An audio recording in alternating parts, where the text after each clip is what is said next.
I am your friend, Dr. Charles Apoki.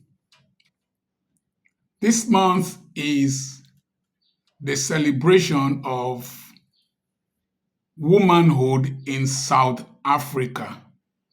It's a period dedicated to the celebration of womanhood in South Africa. And some members of my mentorship group, their leader requested that I should do a video to talk about legacy or handing over the baton as it relates to womanhood. What is legacy? Legacy is your footprints in the sands of time, the record of your stay here on earth, the outcome of your life. It is the inheritance you leave behind for your children. The Bible says a righteous man leaves an inheritance for his children's children. Now, but we are talking about women, and in the sight of God, there is neither male nor female. So, female children are part of the family, and success without a successor is a failure. The female child and legacy. There has been a deliberate attempt, either from our culture or from religious persuasions, to deprive women of an inheritance in their lineage, in their father's household, or in their families, excepting in some communities where they are matrilineal, like in southeastern Nigeria, some parts of southeastern Nigeria. You see, a society is like a table with four legs, and development is like whatever is on top of the table. If the table has four legs, two belong to the male species and two belong to the female species. If the two that belong to the male species are the only ones developed and the ones of the females remain stunted, tiny, fragile, and weak, the table will fall. Any society that does not develop her females will eventually collapse, because the intelligence of a child, to a large degree, is determined by that of the mother. The personality of a child is formed to 75% degree, according to Sigmund Freud, within the first 5 years of life. And most of those times are spent with mothers, apart from the schools the children attend. So, let me quickly look at how females have fared in the time past, and how those who have had deliberate attempts by their parents, mothers and fathers and society to enable them become the maximum they can become.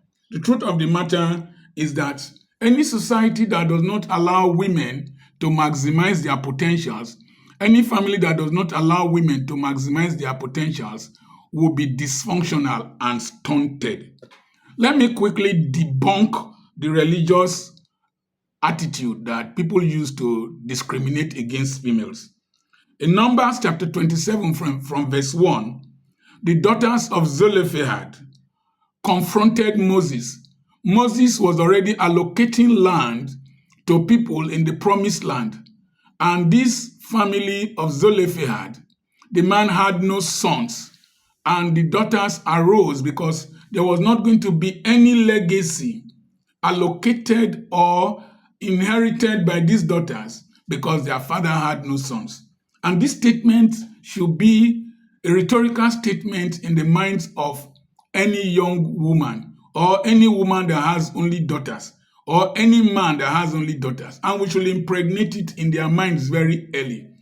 Some years back, I spoke to women from oil-producing communities under the auspices of Total EP, the energy company. They invited me to speak to leaders women leaders from oil-producing communities where they work.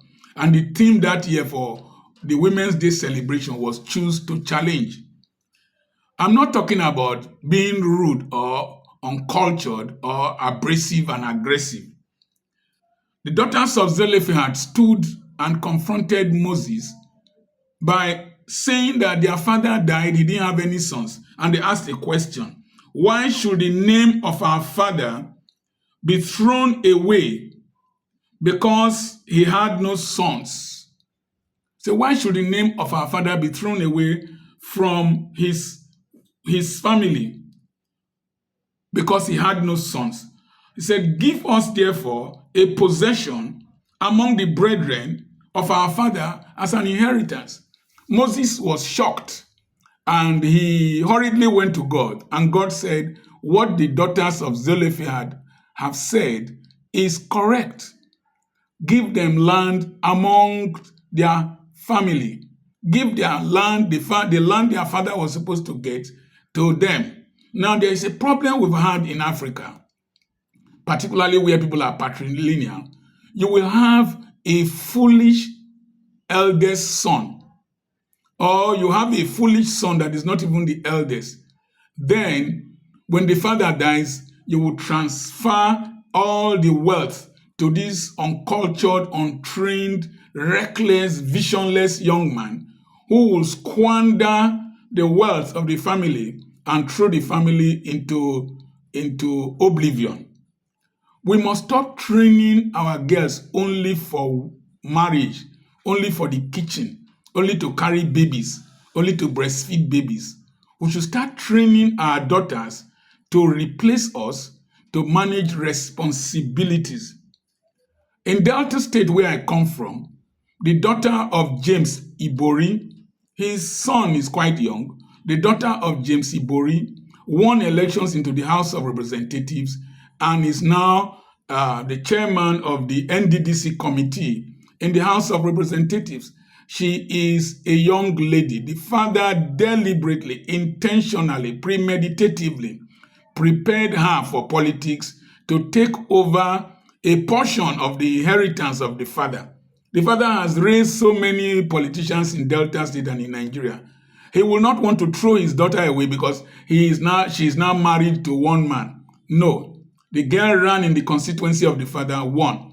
Governor Uduaghan, Emmanuel Uduaghan, the daughter, ran for House of Assembly, lost, but today she is a commissioner in the Delta State government. Governor Okowa, the daughter, ran for House of Assembly and won. Enlightened people are now preparing their children to take over battles, political, social, economic, as we will see as we go along. Now, in Islam, you hardly see women being discriminated against in inheritance. As far back as 857 to 859 AD, a woman called Fatima al-Fihri established a mosque that eventually became a university and one of the most prominent universities that taught Islamic scholars in the Middle East, and it is recognized in the Guinness Book of Records as the oldest continuous degree awarding university in the world. It is Al Quwarin University in Fez, Morocco. It is still there. The roof is green. I know what I'm talking about. If a Muslim girl, as far back as 857, that's more than 1,000 years back, could get an inheritance from the father and get a vision of opening a mosque and a madrasa that trained children, that eventually metamorphosed to a university, it is a slight and a challenge to Christians if we don't deliberately groom our daughters to take over part of our inheritance and run with the vision and propagate the name of the family.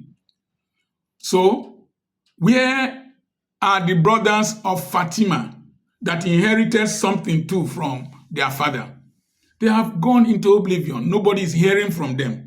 But the institution that Fatima al-Filhri established is still on. It is not by beards or by what you carry in between your legs.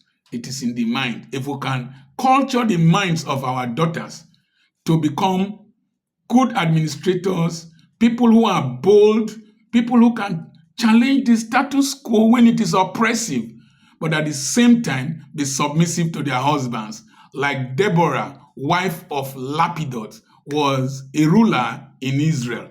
So anytime a society wants to oppress women, they bring out only one portion of the scriptures. They don't bring out these portions and these examples and these precedents.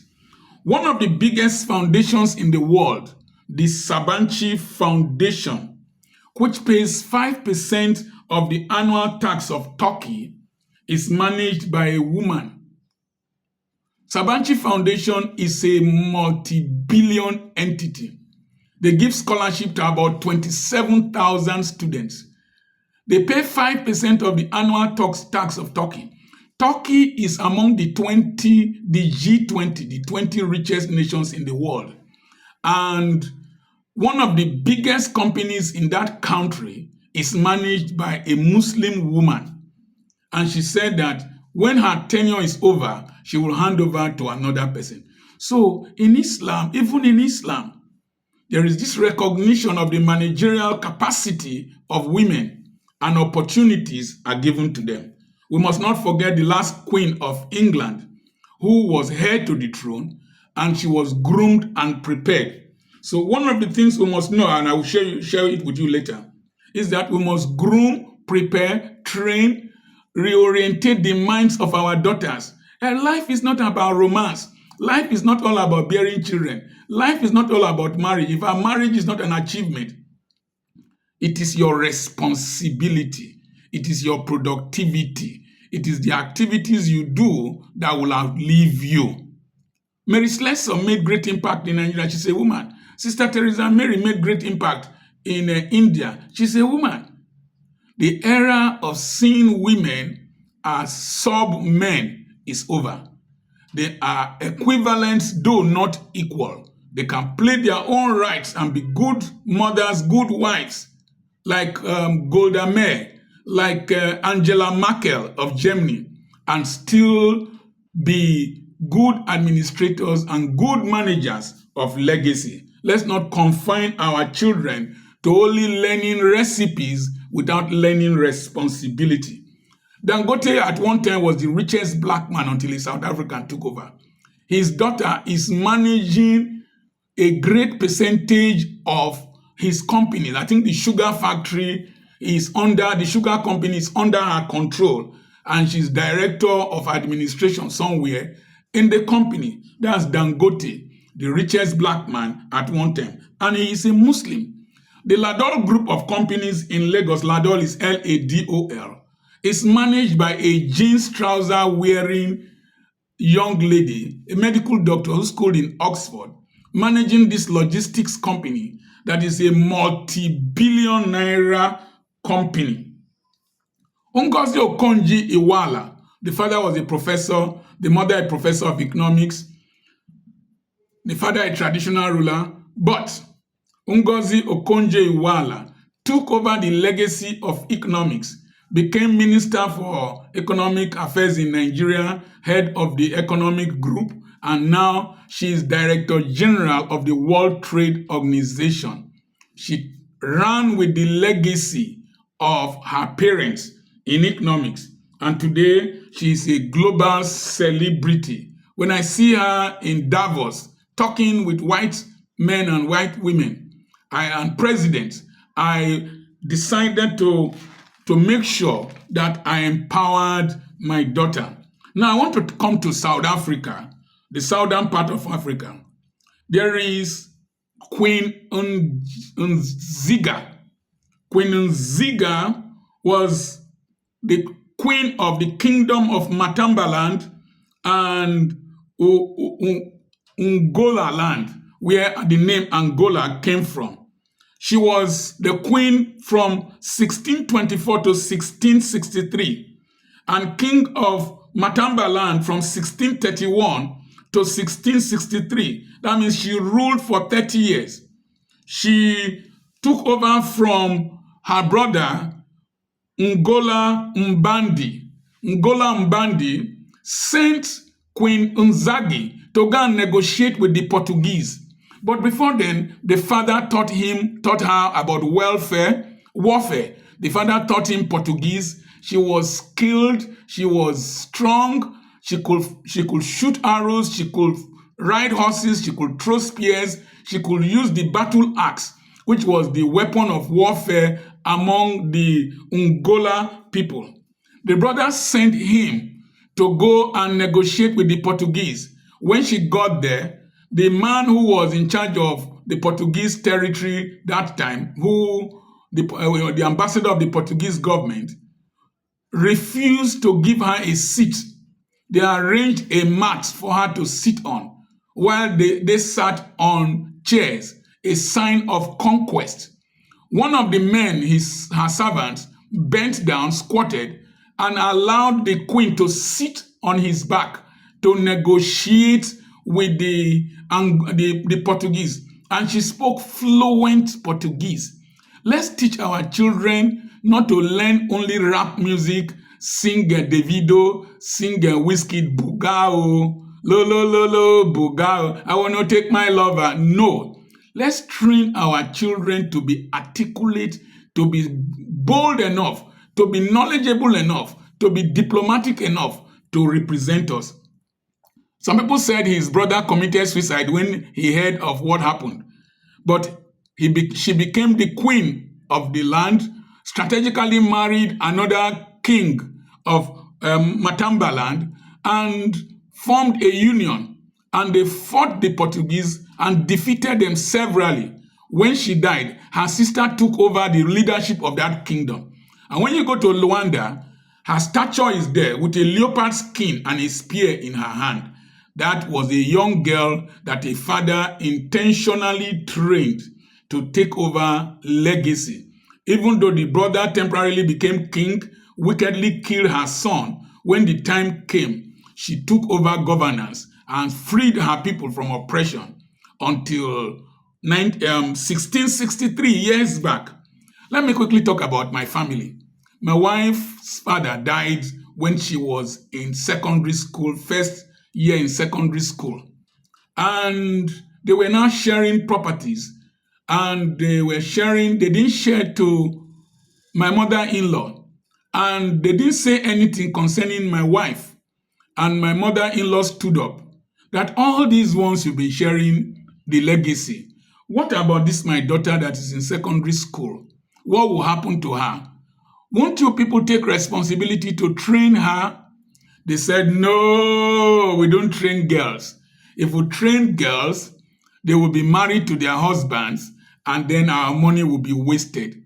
Then my mother-in-law asked them, how much is the school fees? And then they mentioned the amount, and she said, I can train her. Men most times behave like cocks. They can impregnate a hen. They don't help the hen to incubate the egg. Only doves help their female doves, male doves help their female doves to incubate eggs. The average African man sometimes behaves like a cock. He is interested in sex, but not interested in joining the wife to raise the children. And so my mother-in-law trained my wife, trained her through secondary school, trained her through school of nursing. I married her. I trained her through the school of midwifery. Today, we own 2 schools. One of the schools is located in my wife's community on the land we bought from my mother-in-law. She was to be deprived of her inheritance. Then she took them to the king.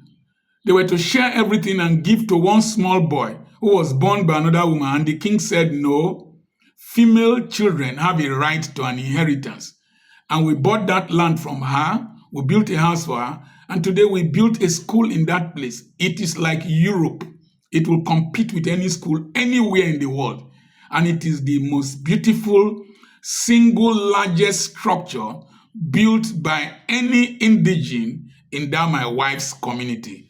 It is because a king said, number one, a woman can have an inheritance. Number two, my mother-in-law knew that training my wife, equipping her with education was good for her.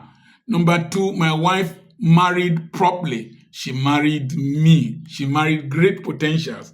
And I gave her liberty to manage the two schools. She manages our schools. She manages our resources. This house you are seeing is an 8-bedroom house with 10 toilets, with another house there. She built all of them. She builds all our buildings. She developed capacity to build. And today, her daughter is with her. My second child, she manages the schools with her. She studied education. She we intentionally pushed her towards education. So she administers the two schools. She is married, but she told her husband, I cannot leave my parents' schools to destroy. I cannot leave my father's legacy to be destroyed. In fact, anytime her interest was to marry a man that will stay with her to manage what we have. So today she administers the schools. I bought a good car for her. She lives in a flat in one of our buildings. I pay her well. She has solar energy. And you don't mess up near my daughter. She is a firm administrator. During our last graduation ceremony, she and her mother were coordinating the graduation and prize giving day ceremonies. I just sat down. I was relaxed because I have competent hands. And my granddaughter was there observing what is going on. And she bears a name called Petra, along with her name Michon. Petra is the name of her school. She is named after the school so that she can have a sense of belonging, a sense of inheritance of legacy, and she can run with the baton. Don't train your daughters to become mattresses for any man with one unborn again, irresponsible thing between his legs to just be impregnating anyhow. Turn her to a baby factory and a milk industry. No. One big politician came to my school to want to admit the daughter. And I said, go and meet my daughter. I sent him, go and meet my daughter. He's the secretary to a state government and head of service. When he met my daughter and my daughter finished speaking, he said, Dr. Apoki vomited this one. There was a day I was to speak to my community. I couldn't go. And I sent my daughter with a big SUV to go and speak. They used umbrella to cover her when the sun was... She finished speaking. One man called me and said that I would train all my children because of what I saw your daughter do. I remain your friend, Dr. Charles Apoki. Train your children, your daughters. Give them opportunities to excel. Let them become responsible citizens. I remain your friend, Dr. Apoki. Subscribe to this channel. God bless the women of South Africa. According to Lucky Dube, God bless the woman. God bless you.